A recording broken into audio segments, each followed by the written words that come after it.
Hello दोस्तों, मैं दीपेश स्वागत करता हूँ एक बार फिर से आपके और हमारे इस यूट्यूब चैनल में जिसका नाम है दीपेश क्लासेस। दोस्तों, आज हम आपके बीएससी बीए और बीकॉम में आने वाले जो हिंदी विषय है, इसमें एक पल्लवन करके एक अध्याय है या पाठ दिया गया है, इसके बारे में हम देखेंगे। तो इसमें आज हम जो बेसिक चीजें सीखेंगे वो क्या सीखेंगे, पल्लवन का अर्थ क्या है, पल्लवन की परिभाषा पढ़ेंगे, पल्लवन की उपयोगिता और पल्लवन की जो विधि और नियम है, इन सब के बारे में आज हम डिटेल से अध्ययन करेंगे। तब तक जुड़े रहिएगा मेरे साथ। और आप अगर हमारे इस चैनल में नए हो तो प्लीज इसको लाइक शेयर एंड सब्सक्राइब जरूर कीजिए। अब चलते हैं हम अपने इस आगे की सेशन की ओर, जिसमें कहता है पल्लवन किसे कहते हैं और पल्लवन का शाब्दिक अर्थ क्या है। पल्लवन किसे कहते हैं इसके ऊपर चले तो और पल्लवन का शाब्दिक अर्थ क्या है इसके बारे में हम चलते हैं। तो पल्लवन का जो शाब्दिक अर्थ होता है वो किसी भी विषय और विचार का विस्तार होता है। जैसे कि हम लोग ट्वेल्थ क्लास में जो हम लोग को ऐसे मिलता था, जैसे कि हम लोग को स्वच्छ भारत करके एक छोटा सा टॉपिक दे दिया जाता था, उसके ऊपर में हमको 2 से 3 पेज जो भी उसकी जो क्वेश्चन के नंबर के अकॉर्डिंग हम लोग क्या करते थे, विस्तार से लिखते थे। वैसे ही उसे ही पल्लवन कहा जाता है कि पल्लवन का जो शाब्दिक अर्थ होता है वो एक छोटे से कोई भी एक छोटे से विषय को विस्तार से बताना, उसे क्या कहते हैं, पल्लवन कहते हैं, उसे पल्लवन कहते हैं। इसके अंतर्गत भाव या विचार का अर्थ स्पष्ट किया जाता है, मतलब कि उसमें जो विचार देते हैं हम लोग, जैसे स्वच्छ भारत का हम लोग को क्या दिया गया था, निबंध दिया गया था। तो हम लोग का क्या विचार था भारत स्वच्छ भारत की ओर की, जिसमें भारत में हमेशा स्वच्छता रखनी चाहिए, जो भी गंदगी है उसको कूड़ेदान में डालना चाहिए, ये हम लोग का विचार था। और इसे स्पष्ट करके हम लोग लिख कर दिखाते हैं, और उसे ही हम हिंदी में क्या कहते हैं, पल्लवन कहते हैं। इस बात को आप ध्यान रखिएगा। जो पल्लवन है वो क्या होता है, पल्लवन किसी भी भाषा का विस्तार करना ही पल्लवन कहलाता है। और इसमें भाषा का विचार तथा अर्थ स्पष्ट किया जाता है, तथा वृद्धिकरण, विशदीकरण और संवर्धन, भाव विस्तार आदि पल्लवन के उपनाम है। जैसे कोई भी व्यक्ति का 2 नाम रहता है ना, वैसे ही ये वृद्धिकरण, संवर्धन, भाव विस्तार, ये सब पल्लवन के अन्य नाम है। इसके बाद हम चलते हैं आगे के क्वेश्चन की ओर। आगे की क्वेश्चन क्या बोलता है, जब किसी विचार को कम से कम शब्दों में प्रकट किया जाता है, क्या बोलता है, जब किसी विचार को कम से कम शब्दों में प्रकट किया जाता है। कोई भी एक विचार बोला गया है हम लोग को, स्वच्छ भारत जैसे कोई विचार बोला गया है, मैं उसको उदाहरण ले रहा हूँ, स्वच्छ भारत जो है वो उदाहरण लिया जा रहा है, ठीक है, तो इसको भी ध्यान रखिए। क्या बोलता है, जब किसी भी विचार को क्या करते हैं, कम से कम शब्दों में प्रकट किया जाता है। कम से कम शब्दों में जब प्रकट किया जाता है, या उसे सुक्तियों के रूप में प्रस्तुत किया जाता है। क्या बोल रहा है, सुक्ति मतलब 2 से 3 लाइन में प्रस्तुत किया जाता है, तो उनके अर्थ को ग्रहण करने में कठिनाई होता है। तो जो सुक्ति होता है, जैसे कि हम लोग संस्कृत में दिया जाता है ना सुक्ति, तो सुक्ति का जो अर्थ होता है, सुक्ति जो होता है वो 2 से 3 लाइन का होता है, लेकिन उसका अर्थ क्या रहता है, 4 से 5 लाइन में रहता है। तो उस सुक्ति के अर्थ को जो ग्रहण करने में क्या होती है, कठिनाइयां होती है। ऐसे स्थिति में इस बात की आवश्यकता होती है कि पंक्तियों को क्या किया जाए, व्याख्या किया जाए, ताकि उसे सरलता से समझा जा सकता है। जैसे कि मैं एक पंक्ति बोल देता हूँ, जैसे कि इसमें श्लोक बोल देता हूँ, जैसे कि शैले शैले न माणिक्यायाम मोतिकाम न गजे गजे सौधो नाही सर्वत्र चंदनम न वने वने। ये 2 लाइन का एक सूक्ति है। लेकिन इसको अगर हम विस्तार किया जाए तो विस्तार में इस तरह से होता है कि शैले शैले न माणिक्यायाम, मतलब कि प्रत्येक पर्वत पे क्या नहीं मिलता, मोती नहीं मिलता। इसका मतलब क्या हुआ, प्रत्येक पर्वत पे मोती नहीं मिलता। उसी तरह से आगे क्या बोलता है, शैले शैले न माणिक्यायाम मोती काम न गजे गजे, मतलब कि हर हाथी पे मोती नहीं मिलता। सौधो नाही सर्वत्र चंदनम न वने वने, प्रत्येक जगह अच्छे सज्जन भी नहीं मिलते, और प्रत्येक जंगल में चंदन का वृक्ष नहीं मिलता। ये उसका विस्तार है, उस 2 लाइन के पंक्ति का वो 4 लाइन में विस्तार किया गया, उसे क्या कहा जाता है, पल्लवन कहा जाता है। और जब मैंने इसको हिंदी में जब इसको समझाया तो आप लोग को समझ भी आया होगा कि शैले शैले न माणिक्यायाम मोतिकाम न गजे गजे सौधो नाही सर्वत्र चंदनम न वने वने, मतलब कि प्रत्येक पर्वत पे हम लोग को मणि नहीं मिलती, प्रत्येक हाथी पर मोती नहीं मिलता और प्रत्येक जगह सच्चे सज्जन का मिलना मुश्किल है, उसी तरह प्रत्येक जंगल पे चंदन का वृक्ष मिलना भी मुश्किल है। ये आपको अच्छे से समझ आया हो। इसके बाद बोलता है कि उसे सरलता से समझा जा सके, यही तो पल्लवन कहलाता है।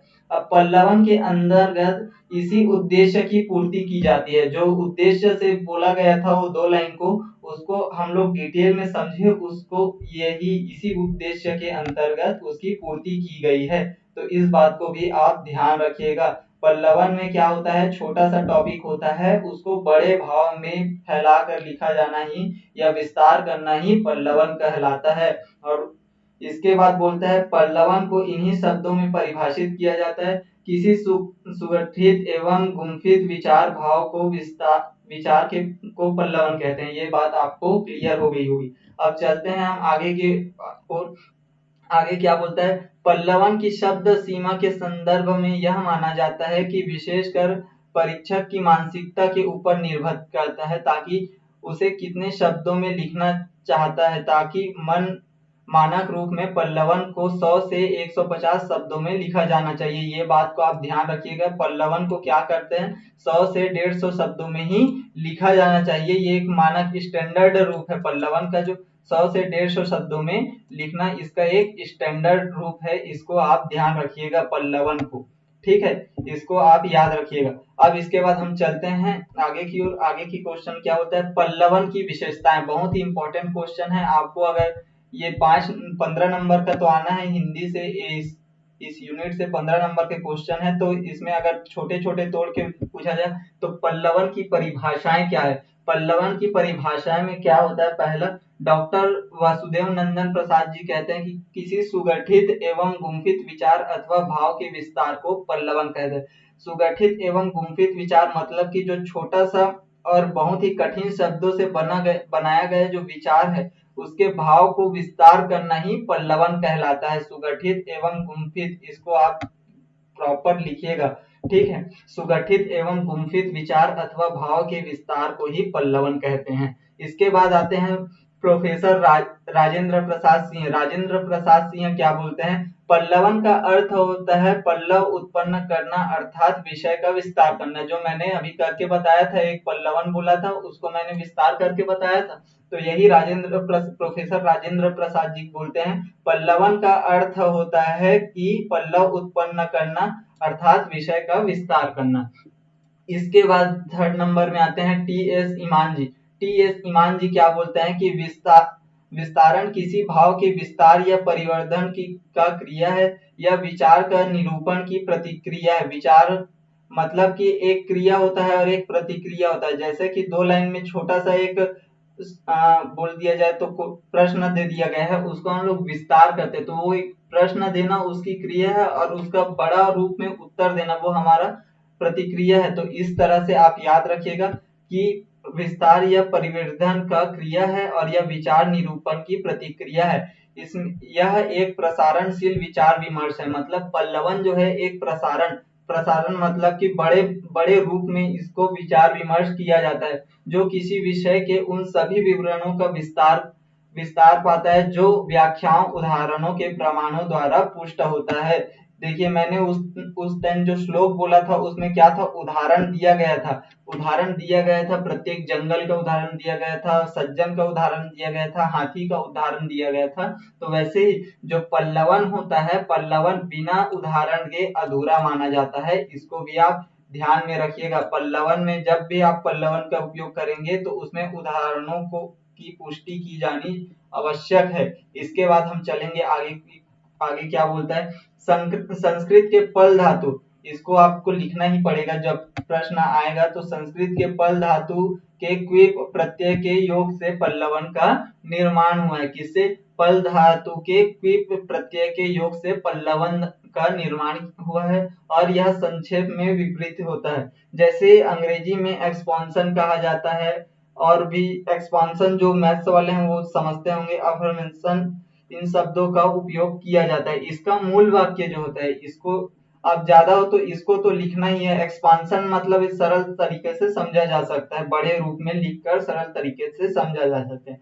इसके मूल वाक्य आय विचार सूत्र सही सही अर्थ पकड़ने की चेष्टा रखते हैं। जो हम विचार जो देते हैं उसको सही रूप से सही तरीके से पकड़ने की जो चेष्टा होती है, जो इच्छा प्रदान की जाती है, वो पल्लवन में की जाती है। मतलब कि जो मूल वाक्य दिया गया था श्लोक में, कोई भी श्लोक रहता है 2 लाइन में जिसमें मूल वाक्य रहता है, तो उस श्लोक को किस विचार से लिखा गया है उसको सही सही अर्थ पकड़ने में पल्लवन का उपयोग करने की जो चेष्टा रखते हैं। इस तरह से आप ध्यान में रखिएगा। और सामान्यतः इसके अंतर्गत कथा और सूक्तियों का विस्तृत किया जाता है। देखिए मैंने बोला ही था कि कथा तथा सूक्तियों की को विस्तृत किया जाता है। मतलब मैंने एक सूक्ति बोला था और उसको विस्तृत किया गया है। वैसे ही रामायण में, रामायण या महाभारत में भी क्या कहा जाता है, क्या कहा नहीं, मतलब लिखा जाता है, छोटे छोटे पंक्ति के रूप में लिखा जाता है और उसको बड़े से जो भाग में उसको विस्तारित किया जाता है। इस तरह से उसमें भी पल्लवन का ही उपयोग किया जाता है। ठीक है, जैसे कि करत करत अभ्यास से जड़मति होत सुजान, ये एक लाइन है। करत करत अभ्यास से जड़मति होत सुजान, और रसरी आवत जात है सिल पर परत निशान, ये इसका पूरा फुल फॉर्म है। इसमें करत करत अभ्यास से जड़मति होत सुजान यहाँ तक दिया गया। अब जो करत करत अभ्यास से जड़मति होत सुजान, इसका अर्थ जो है वो इतना बड़ा किया गया है। मतलब उस छोटे से एक लाइन के टॉपिक में, एक लाइन के जो सूक्ति है उसका इतना बड़ा अनुवाद किया गया है, जिसमें कहते हैं कि निरंतर अभ्यास से अज्ञानी व्यक्ति भी ज्ञानवान हो जाता है, मतलब ज्ञानी बन जाता है। मतलब कंटिन्यू अगर वो मेहनत करे तो जो अज्ञानी व्यक्ति है वो भी, उसके पास भी ज्ञान आ सकता है। अभ्यास से व्यक्ति की बुद्धि का विकास होता है। जो प्रयत्न करता है तो उस प्रयत्न से व्यक्ति के बुद्धि में क्या होता है, विस्तार होता है।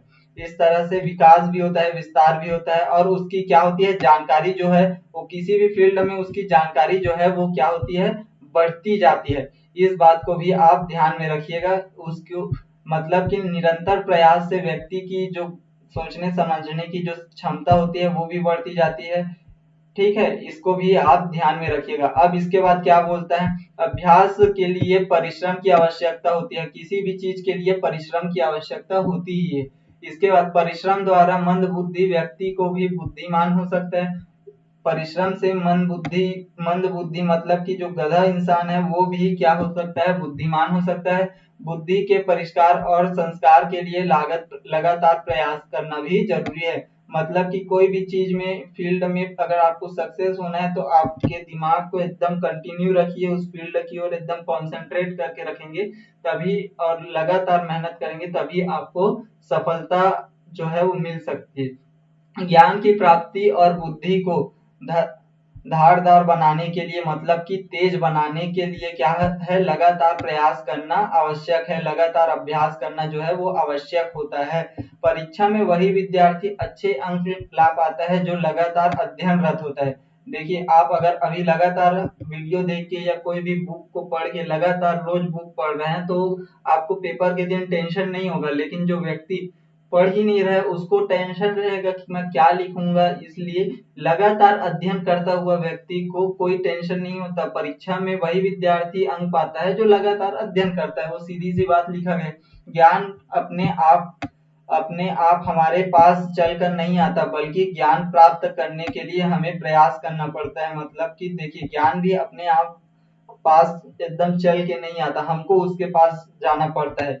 और उसके लिए हम लोग को प्रयास करना पड़ता है, उसके पास जाने का प्रयास करना पड़ता है। जो जितना अधिक प्रयास और अभ्यास करता है उसके पास ज्ञान का भंडार उतना ही विस्तृत होता है। जो व्यक्ति जितना मेहनत करता है उसके पास उतना ही धन होता है। उसी प्रकार जो व्यक्ति जितना पढ़ता है उसके पास उतना ही ज्ञान होता है। इस तरह से करत करत अभ्यास से जड़मति हो सुजान, रसरी आवत जात है सिल पर पड़त निशान, इस जो लाइन है इसका ये इतना बड़ा विस्तार किया गया है। इस तरह से आप समझ सकते हैं और लिख सकते हैं। अब देखिए पल्लवन की कुछ कुछ मेन बातें हैं। पल्लवन व्यास शैली में होनी चाहिए, मतलब कि उसको एकदम भाव होकर लिखना चाहिए, तथा अल्लव पल्लवन की अलंकृत भाषा का प्रयोग नहीं होना चाहिए। मतलब कि उसमें कोई अलंकार अलंकार वाला भाषाओं का उपयोग नहीं होना चाहिए। पल्लवन की जो विशेषताएं हैं इसको बताया जा रहा है कि इसमें अलंकृत जो भाषा का प्रयोग नहीं किया जाता। भाषा सरल शुद्ध व स्पष्ट होनी चाहिए। देखिए जो भी हम लोग करत करत अभ्यास से वाला जो लाइन था उसमें क्या छोटा लाइन था, लेकिन उसको सरलता से पूरा विस्तार किया गया। तो वैसे ही भाषा जो है वो सरल और शुद्ध एवं स्पष्ट होनी चाहिए, ये बोला जा रहा है। उसके बाद क्या बोला जा रहा है, पल्लवन लिखने के दौरान छोटे छोटे वाक्य होने चाहिए। देखिए उसमें अगर आप पीछे वीडियो को बैक करके देखेंगे तो जो भी करत करत अभ्यास से वाला लाइन था उसमें उसके बाद जो विस्तार किया गया है वो सब छोटे छोटे शब्दों में विस्तार किया गया था। इसके बाद पल्लवन में दी गई उक्ति पर टीका टिप्पणी नहीं करना चाहिए, मतलब कि जो भी टीका टिप्पणी अर्थात कि उसमें अगर अलग अलग दूसरे फील्ड की बातें नहीं होनी चाहिए। दी गई उक्ति को ध्यान पूर्वक पढ़ना चाहिए, मतलब कि जो भी हम लोग को ये दिया गया था पल्लवन, उसमें क्या था, ये वाला जग अगर मैं पल्लवन को उठाऊं तो इसमें करत करत अभ्यास से जड़मति हो सुधान, इसको अगर आप इसको ध्यान से पढ़ना भी जरूरी रहता है। मतलब कि कोई भी पल्लवन को अगर आप देख रहे हो तो इसको विस्तार करना है, तो अगर आप इसको ध्यान से नहीं पढ़ रहे हो, नहीं समझ रहे हो, तो आप इसके ऊपर विचार करके आप नहीं लिख सकते, ये बोला जा रहा है। और इसके बाद क्या बोलता है, इसके बाद ये बोला जा रहा है, 2 मिनट मेरे को दीजिए। हाँ, इसके बाद क्या बोला जाता है, दी गई उक्ति को ध्यान पूर्वक पढ़ना चाहिए, ध्यान पूर्वक पढ़ना जरूरी है, तभी आप इसका विस्तार कर पाएंगे। मुख्य मुख्य शब्दों का अर्थ निकालने का प्रयास किया जाना चाहिए, मतलब कि जो मेन शब्द दिया गया है आपको उसको निकालने का आपको प्रयास करना चाहिए। जो मुख्य शब्द है इस पे आपको ज्यादा जोर देने की आवश्यकता है। इसके अलावा मूल भाव या विचार क्या होगा, इसके अलावा विस्तार की अन्य दिशाओं पर विचार करना चाहिए, मतलब कि अलग अलग दिशाओं पे इसका विचार करना चाहिए और इसका जो सही है, सही विचार और विस्तार ही करना चाहिए। मूल उक्ति या पंक्ति में समांतर अन्य उक्ति या पंक्ति को लिखने का प्रयास करना चाहिए, अर्थात उदाहरण की सहायता से स्पष्ट करना चाहिए। देखिए उसमें जो फर्स्ट वाला जो करत करत अभ्यास है, इसमें विद्यार्थी जीवन के बारे में जो है वो बताया गया था। तो विद्यार्थी जीवन के बारे में बताया गया था, मतलब वो विद्यार्थी क्या था, एक उदाहरण था उसका। तो इस तरह से जो मूल उक्ति या पंक्ति में समांतर अन्य उक्ति या पंक्ति को लिखने के लिए प्रयास करना चाहिए, अर्थात उदाहरण की सहायता से भी स्पष्ट करनी चाहिए। इस तरह से आप इसको भी इसका उत्तर जो है आप समझ गए होंगे और लिख सकते हैं। मैं और हम का प्रयोग भूल कर नहीं करना चाहिए, मैं और हम का उपयोग भूल कर नहीं करना चाहिए, ताकि इसलिए नहीं करना चाहिए क्योंकि वो शब्द दिया गया है वो आपके लिए या हमारे लिए नहीं है, वो सभी के लिए है। तो इसमें मैं या हम का प्रयोग जो है वो नहीं करना चाहिए।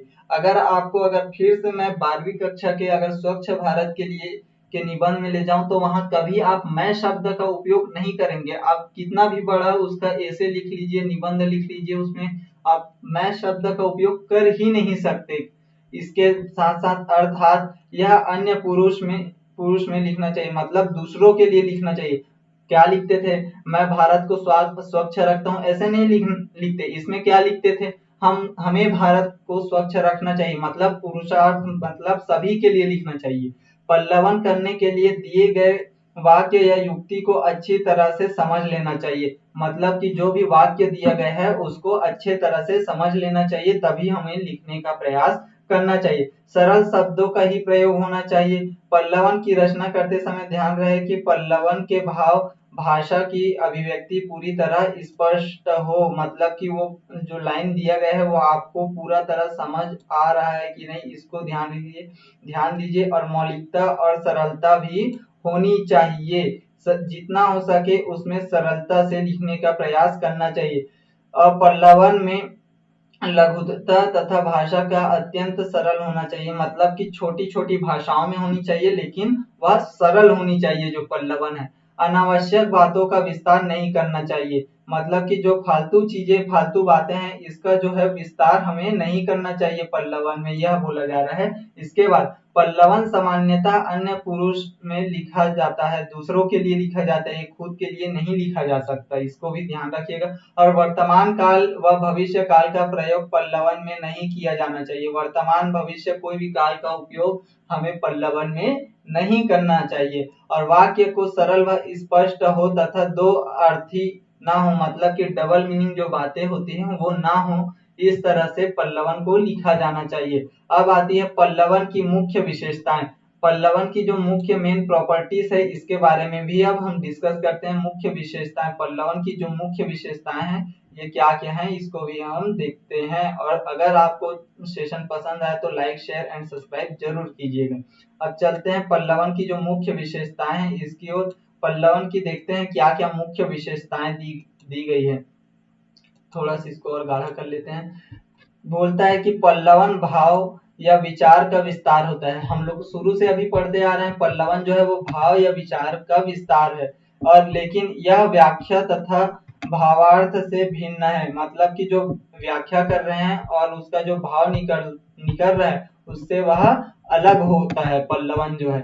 इस तरह से ये पहला लाइन जो है आपको समझ आया होगा कि पल्लवन भाव या विचार का विस्तार है, लेकिन यह व्याख्या तथा भावार्थ से अलग होना चाहिए। इसके बाद पल्लवन व्याख्या तथा भावार्थ में तात्विक तथा अंतर होता है, मतलब कि भावार्थ और पल्लवन तथा व्याख्या के भावार्थ में तात्विक अंतर होता है। इसके बाद पल्लवन में निहित भाव का विस्तार होता है। पल्लवन में उपस्थित जो भाव दिया जाता है उसका जो है वो विस्तार रहता है। जो भी हम लोग को लाइन दिया जाता है उसमें उसका विस्तार होता है। इसको अगर ध्यान से पढ़ें तो मिलता भी है। पल्लवन में प्रसंग निर्देशों की आलोचना तथा टीका टिप्पणी करने की छूट नहीं है। टीका टिप्पणी की छूट नहीं है, मतलब कि अलग अलग जो दूसरे के ऊपर जो बोला जाता है कि अलग अलग जो भी क्रॉस क्वेश्चन बोला जाए तो सीधा से क्रॉस क्वेश्चन करने की जो छूट जो मिलती है वो नहीं होती पल्लवन में। जिस प्रकार छूट और व्याख्या करने में होती है, छूट तथा व्याख्या करने में होती है, इसको भी आप ध्यान रखिएगा और इसको भी लिखना है। और पल्लवन में मूल भाषाओं को स्पष्ट करने के लिए भाव विस्तार संबंधित कोई सीमा नहीं होती, मतलब कि पल्लवन को अगर हम लोग अगर विस्तार कर रहे हैं तो उसमें कोई भाव की सीमा नहीं होती, उसको विस्तार करने की सीमा नहीं होती। और जो उसका प्रकार सीमा में भावार्थ मूल भाव को स्पष्ट उसके संबंध में ही स्पष्ट करना है, लेकिन उसकी कोई लिमिट नहीं होती। इस तरह से आप इस लाइन को भी याद रखिएगा कि पल्लवन में मूल भाव को स्पष्ट करने के लिए भाव विस्तार संबंधित कोई सीमा नहीं होती। जिस प्रकार सीमा भावार्थ में मूल भाव को स्पष्ट करने में संबंध होती है। पल्लवन के द्वारा मूल तथा गौण दोनों प्रकार के निहित भावों का प्रयोग किया जाता है। मूल तथा गौण जो भाव होता है उसको प्रकट किया जाता है पल्लवन में। ठीक है, इसके बाद हम चलते हैं वाक्य सरल और छोटे हो। मैंने आपको बता दिया है जो भी वाक्य हमेशा सरल होना चाहिए और छोटा होना चाहिए, जिससे कोई भी व्यक्ति पढ़े तो उसको समझ आए। वाक्य स्पष्ट होगा तो दो अभ्यर्थी भी ना हो। वाक्य जो है वो दो अभ्यर्थी मतलब कि डबल मीनिंग में वो बातें ना हो। तुल्यात्मक अध्ययन द्वारा पल्लवन किया जाता है तथा कोई सा भी तरीका अपनाया जाए, लेकिन लेखक के विचारों को प्रस्तुत करना ही उद्देश्य होना चाहिए। मतलब कि जो भी भाव से वो लेखक लिखा है आप जैसे भी लिखे डबल मीनिंग नहीं होना चाहिए। वाक्य जो है वो सरल और छोटे होने चाहिए, डबल मीनिंग वाले नहीं होते। बाकी उस लेखक के विचार को आप प्रस्तुत करना ही आपका मेन उद्देश्य होना चाहिए। उसके बाद बोलता है पल्लवन सामान्यतः अन्य पुरुष में लिखा जाता है। मैंने आपको स्टार्टिंग में ही बताया था पल्लवन जो है वो आप अपने लिए नहीं लिख सकते, अन्य पुरुष के लिए ही लिखा जाता है। वर्तमान काल भविष्य काल का उपयोग पल्लवन में नहीं किया जाना चाहिए, इसको भी मैं बता दिया था। कुशल विस्तारक के गुण, पल्लवन में एक भाग आता है कुशल विस्तारक के गुण, मतलब कि जो अच्छे लेखक जो लेखक विस्तार कर रहा है उसके गुण क्या क्या गुण होने चाहिए, इसके बारे में भी अब हम डिस्कस करते हैं। तो पहला गुण क्या बोलता है, विषय वस्तु का ज्ञाता।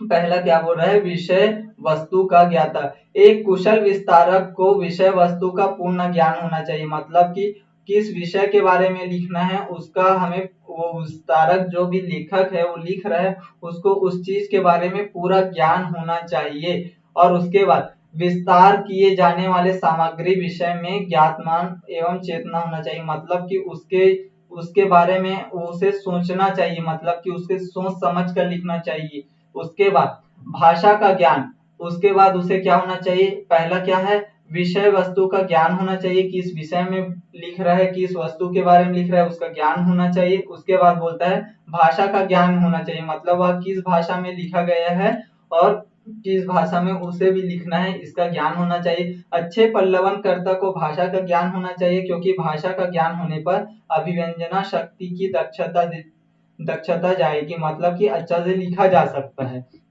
और उसके बाद व्याकरण का ज्ञान सबसे इम्पोर्टेंट है। ये व्याकरण का ज्ञान मतलब कि कोई भी अगर पल्लवन करता है, वो किसी भी चीज के बारे में, किसी भी टॉपिक के बारे में अगर वो लिख रहा है, तो उसे क्या होना चाहिए, व्याकरण का ज्ञान होना बहुत ही आवश्यक है। पल्लवन कर्ता को व्याकरण का ज्ञान होना आवश्यक है, क्योंकि व्याकरण की जानकारी होने पर पल्लवन कर्ता लिंग, वचन, काल आदि में गलती नहीं करेगा और विराम चिन्हों का प्रयोग यथार्थ स्थान पर करेगा, और इसको करना बहुत ही इम्पोर्टेंट होता है। जो लिंग के आधार पर चयन करना पड़ता है, वचन के आधार पर, काल के आधार पर, इसमें कोई गलती नहीं होनी चाहिए। विराम चिन्ह, फुल स्टॉप, क्वेश्चन मार्क, इन सब का भी यथार्थ स्थान पर एकदम एग्जैक्ट जो पॉइंट है, कहाँ पास क्वेश्चन मार्क लगाना है, कहाँ पास फुल स्टॉप लगाना है, इन सबको भी ध्यान में रखना चाहिए। उसके बाद सूक्ष्म निरीक्षण की क्षमता, मतलब कि कितने अच्छे से उसको सूक्ष्म से एकदम समझ पा रहे हैं, कितने गहराई से उसको समझ पा रहे हैं उस लाइन को, इसके बारे में भी उसको आवश्यकता है। जैसे मूल अवतरण को बार बार पढ़ के उसे व्यक्त भाव से समझ लेना। जो शब्द दिया जाएगा उसे बार बार पढ़ के उसे व्यक्त भाव में समझना, और अवतरण में निहित भाव के विचारों को गंभीरता से अनुमान लगाना, मतलब अनुमान लगा के इस बारे में ये निबंध यानी ये जो लाइन दिया गया है किस बारे में है, इसे अनुमान लगाना भी आवश्यक होता है। इसके बाद गहन अध्ययनशीलता, मतलब कि गहराई से पढ़ना, अर्थात कुशल पल्लवन कर्ता, मतलब कि एक अच्छे पल्लवन कर्ता के लिए अध्ययनशीलता होना आवश्यक है। पल्लवन को जाने वाली सामग्री की गहनता से अध्ययन कर भावों और विचारों को मार्गमिकता से समझना, मतलब कि ध्यान से समझना और गहन अध्ययन करके उसे लाइन बाय लाइन समझना अच्छे पल्लवनकर्ता के जो गुण होते हैं, और उसे ही गहन अध्ययनशीलता कहते हैं। इसके बाद तार्किकता, मतलब कि समझने की क्षमता।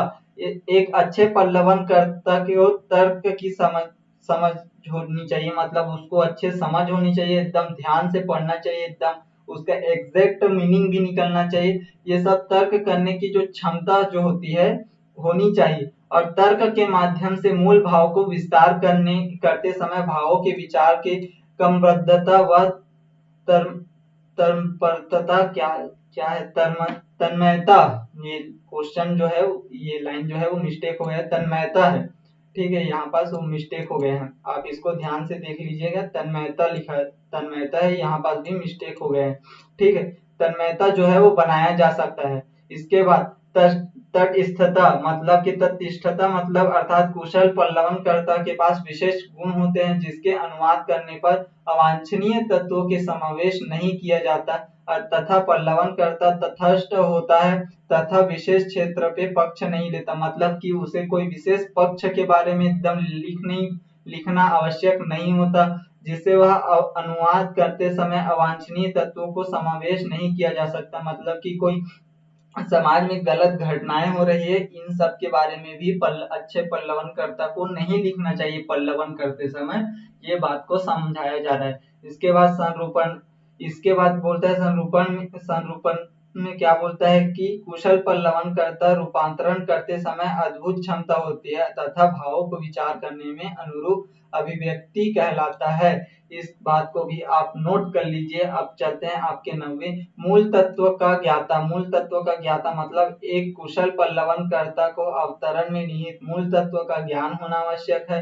अवतरण को भली भांति समझ कर निहित भावों को व्यक्त करना, उस जो भी लाइन दिया है उसको भली भांति समझ कर उसमें निहित भाव से व्यक्त करना ही मूल तत्व का ज्ञाता कहलाता है। अभ्यास, अभ्यास से